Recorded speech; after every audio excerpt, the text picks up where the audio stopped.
Number 1 na bagay na nagbibigay stress sa mga nanay. Number 1, kapag walang pera, real talk to ha, imagine gigising ka sa umaga nang walang ka pera-pera. Paano kakain ng inyong pamilya? Lalo ng inyong mga anak, na di pa kayang buhay ng sarili at sa inyo umaasa. Ngayon mo sabihin na basta mahal nyo ang isa't isa, sapat na. O ang salitang basta buong pamilya, basta walang sakit kahit walang pera, okay na. E paano mga bayarin? Kuryente, tubig, wifi at gastusin sa school. So paano kakalma ang nanay kapag walang pera? Diba nakaka-stress ang buhay kapag ganito? Tapos sasabihin pa nung iba na dapat nagtatrabaho din ng mga nanay. Tama naman, pero di kasi pare-pare ang sitwasyon ng mga nanay. Merong mga nanay na gusto magtrabaho pero walang mag-aalaga ng mga anak.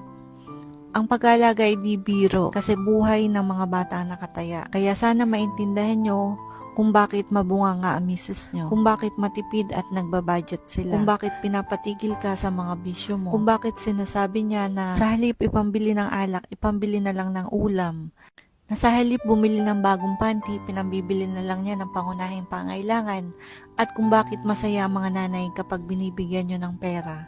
Hindi dahil mukhang pera, kundi dahil kailangan para sa pamilya.